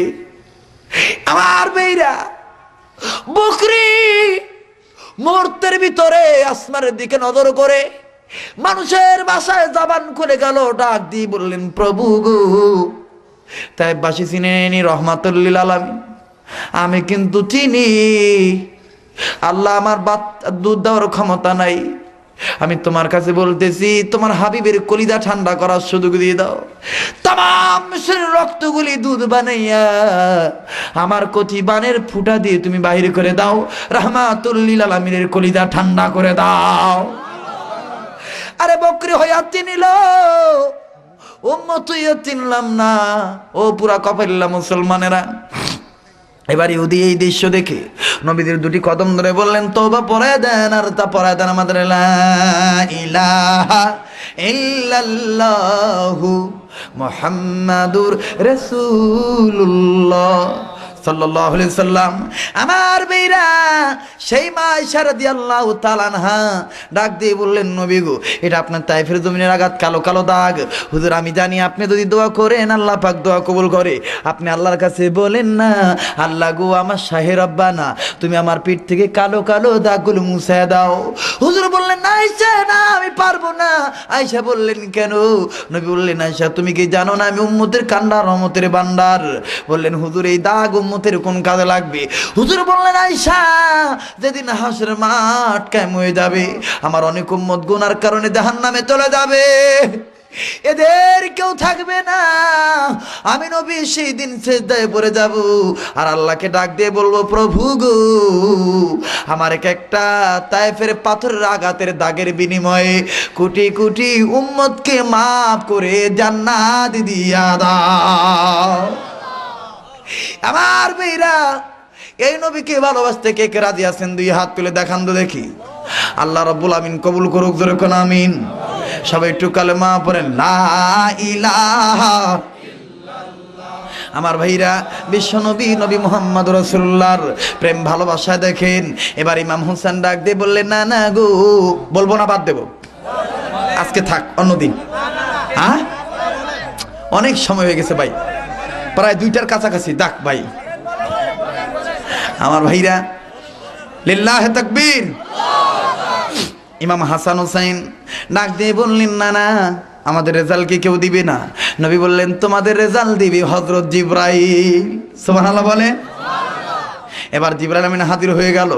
যে সংক্ষিপ্ত আকারে বলে দিই, জিবরাইল আমিন হাজির হয়ে ডাক দিয়ে বললেন, হুজুর গো, আপনি কেন ডাকছেন? নবী বললেন, জিবরাইল রে, আমার দুই নাতি প্রেম প্রীতি করেছে, প্রেমের ইন্টারভিউ, যার হাতের লেখা বেশ সুন্দর সেই নানা মুহাম্মদকে বেশি ভালোবাসে। জিবরাইল বললেন, হুজুর এটা আমার ব্যাপার না, আমার হাতে দিয়ে দেন। জিবরাইল আমিন হাতে নিল। হুজুর বললেন, জিবরাইল বলো। জিবরাইল ডাক দিয়ে বললেন, হুজুর লেখা দেখার আগে ভেবেছিলাম বলতে পারবো, কিন্তু লেখা দেখার পরে বলি এটা দেখি জটিল একটা প্রশ্ন। নবী বললেন, কেমন? কয়, হুজুর দেখেন নজর করে, আপনার বড় নাতি যেমনি মুহাম্মদ লেখছে, ছোট নাতিও তো তেমনই ভাবে মুহাম্মদ লেখছে। হুজুর, হুজুর আমি আপনার দরবারে বলতে চাই, এটা আমার দ্বারা সম্ভব না, আমি পারবো না। জিবরাইল আমিনকে নবী বললেন, জিবরাইল তাহলে আমাদের দুই নাতির হাতের লেখার রেজাল্ট কে করে দিবে? জিবরাইল বললেন, হুজুর গো, চিন্তা করবেন না, দয়াল আল্লাহ রেজাল্ট দিয়ে দিবে। আল্লাহ পাক জিবরাইলকে বললেন, জিবরাইল তুমি আমার দরবারে আসো। জিবরাইল আল্লাহর দরবারে চলে গেল। আল্লাহ বললেন, জিবরাইল জান্নাতে চলে যাও, জান্নাতে 2টা প্লেট দেখবা, একটা প্লেটের গায়ে ইমাম হাসানের নাম লেখা দেখবা, আর একটা প্লেটের গায়ে ইমাম হোসেনের নাম লেখা দেখবা। এই 2টা প্লেট নিয়ে ইমাম হাসান হোসেনের সামনে দিবা। জান্নাতের ফলের বাগানে, গার্ডেনে ঢুকবা। এই গার্ডেনে ঢুকে দেখবে একটা ফলের গায়ে লেখা আছে, লা ইলাহা ইল্লাল্লাহু মুহাম্মাদুর রাসূলুল্লাহ, যখন সাল্লাল্লাহু আলাইহি সাল্লাম। এই ফলটা ছিড়বা। তারপরে জিবরাইল আবার যাবা রেস্টুরেন্টে যাইয়া দেখবা বাবুরসিদের কাছে অনেক অনেক ছুরিগুলো তাকে তাকে সাজানো আছে। একটা ছুরির গায়ে লেখা আছে, বুরহানুম মির রাব্বিকুম একটা ছুরির গায়ে লেখা আছে অকাট্য দলিল রবের পক্ষ থেকে, ওই ছুরিটা নিবা, ওই ছুরি হলো আমার নবীর ছুরি, এই ছুরি নেওয়ার পর এই ফলের উপর ধরবা। তবে রে জিব্রাইল, এই ছুরিকে তুমি চাপ দিবা না, ফলটা দুই ভাগ হয়ে যাবে, এক ভাগ পড়বে হাসানের প্লেটে আর এক ভাগ পড়বে হুসাইনের প্লেটে। আমি ঘটনাটা শেষ করার আগে একটা ওয়াদা আমি নেব, এই হাজার হাজার মানুষ দাঁড়ায় আছেন, বসে আছেন, আমার সাথে শেষ আখরি মোনাজাত করে যাবেন তো আপনারা ইনশাল্লাহ? আমি এখন মোনাজাত করে দেব, যে যেখানে দাঁড়িয়ে আছেন বসে আছেন সবাই সুন্দর করে সুন্দরভাবে থাকবেন, নড়াচড়া করবেন না। আমার বিশ্বাস নবীর ডায়লগ শুনে চোখের পানি ছেড়ে দিয়েছে, আজকের মোনাজাত আল্লাহ ফেরত দিব না। কথা বলেন ঠিক না ঠিক? আমার ভাইরা, আল্লাহ রাব্বুল আমিন ডাক দিয়ে বললেন, আমার বন্ধুগণ গভীর মনোযোগ দিয়ে শুনবেন। বন্ধু, আল্লাহ বললেন জিব্রাইল এই ছুরির উপর আঘাত করবা না, আমি আল্লাহ হুকুম দিয়ে দেব, ছুরিটা দুই ভাগ হয়ে যাবে, এক ভাগ পড়বে ইমাম হাসানের প্লেটে আর এক ভাগ পড়বে ইমাম হোসেনের প্লেটে। আর জিব্রাইল যার ভাগটা বড় হবে, তার হাতের লেখা বেশ সুন্দর হবে, সেই নানা মুহাম্মদকে বেশি ভালোবাসবে। আমার ভাইরা জিবরাইল আমিন নবীকে বললেন, নবী আমার আবার হাসান হোসেনকে বললেন, হোসেন বললেন না না মানি না, মানবো না। নবী বললেন কেন মানো না? কয় না না, আপনি তো বলেছেন আমাদের দুই ভাইয়ের হাতের লেখা সুন্দর, এখন আপনি বলেন যদি আমার ফলটা বড় হয় তাহলে তো ছোট ভাই বড় ভাই ঠকে যাবে, অথবা বড় ভাইটা যদি বড় হয় আমি তো ঠকে যাব, মানি না, মানবো না। আল্লাহ বললেন নবী গো, আপনার দুই থেকে চোখ বন্ধ করতে বলেন, আমি আল্লাহ সুন্দর রেজাল্ট করে দেই। ও বন্ধু, আল্লাহ রাব্বুল আমিন এবার যখন দুই নাতি চক্ষু বন্ধ করে দিল, আল্লাহ পাক সুন্দর করে বলে দিলেন, আমি এখন বিচার করে দিলাম, কারণ ইমাম হাসান হোসেন কোরআন মেনে জান্নাতে হইছি, ফামানি তাদা ফালিনাফসি, এরা কোরআন মেনেছে, এদের কপালে আমি আল্লাহ হেদায়েত লিখে দিয়েছি। এ জিব্রাইল, এখন চোখ খুলতে বলো। চোখ খোলা হলো বাজানে আমার, এখন চোখ খুলে দেখে রে ইমাম হোসেন ডাক দিয়ে বললেন, না না গো, দেখছেন নি নানা, আল্লাহ বলেছে একজনেরটা বড় হবে একজনেরটা ছোট হবে, কিন্তু নানা গো দেখেন আমারটা যত বড়, আমার বড় ভাইটাও তত বড়। তার মানে কি, বিচার কি? আমার ভাইরা, আল্লাহ পাক ডাক দিয়ে বললেন নবী গো, ইমাম হাসান ও কারবালার ময়দানে চক্রান্ত করে তাকে হত্যা করা হবে, হোসেনও হত্যা হয়ে যাবে, হোসেনকে মেরে ফেলে দিবে, একজনকে বিষ খাওয়াবে আর একজনকে গলা কাটাবে। আমি ওয়াদা দিলাম, কারবালার ওয়াজ তো আপনার জীবন ভরা বহু ওলামায়ে কেরামের মুখে শুনছেন, আল্লাহ যদি কোনোদিন মুহররম মাসে আমাকে বগুড়াতে আনে, আমি কারবালার নতুনত্ব তথ্য আপনাদেরকে শোনা দেব। আমার ভাইরা, আল্লাহ রাব্বুল আমিন আমাদের তৌফিক দান করুক, জোরে কোন আমিন। আমার বন্ধু, আল্লাহ পাক ডাক দিয়ে বললেন নবী গো, আপনার ছোট নাতি আপনাকে যেমন ভালোবাসে, বড় নাতিও আপনাকে তেমন ভালোবাসে, কারণ আমি আল্লাহ ঘোষণা করে দিলাম এরা দুই ভাই জান্নাতি যুবকদের সরদার। লা ইলাহা ইল্লাল্লাহ সানা ওয়া ইল্লাম তাগফির লানা ওয়া তারহামনা লানাকুনান্না মিনাল খাসিরিন। রব্বানা আতিনা في الدنيا حسنة وفي الآخرة حسنة وقنا عذاب النار رب ارحمهما كما ربياني صغيرا رب ارحمهما كما ربياني صغيرا اللهم بلغ صلاتنا وسلامنا وقيامنا وركوعنا وسجودنا إلى نور روضات المدينة مالك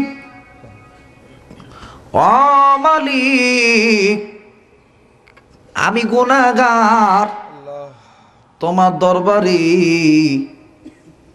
গুনার বোঝা মাথায় নিয়ে হাত তুললাম আল্লাহ। হাজার হাজার লোক আল্লাহ গো জায়গা পায় নাই, এরা দাঁড়ায়া দাঁড়ায়া 3.5 ঘন্টার কাছাকাছি হয়ে গেল। একটা লোক মাথা নাড়ায় না, মশার কামড়ের দিকে লক্ষ্য করলো না। আল্লাহ তাআলা তোমার কোরআন কি মধুস্বরে শুনলো গো আল্লাহ। মাবুদ, ও মাবুদ, এই জায়গায় যারা যারা আইলু, আল্লাহ তাআলা এদের পা বাড়ায়া বাড়ায়া দাঁড়াইলু। আমি দোয়া করে দিলাম আমার বাবা ভাইদের এই 2টা পাও জাহান্নামের আগুনে জ্বালায়ও না। মালিক, ও মালিক, মালিক রে, ও মোদের হায়াতের মালিক, ও মোদের মৌতের মালিক, এই জায়গায় যারা যারা হাত তুললু, আমি জানি না কার মনে কোন আশা কোন বেদনারে আল্লাহ। মাবুদ রে, এমনও ব্যক্তি আছে মা আছে বাবা নাই, আবার অনেক ব্যক্তি আছে বাবা আছে মা নাই রে আল্লাহ। মাবুদ, আবারও এমনও ব্যক্তি আছে মাও নাই বাবাও নাই।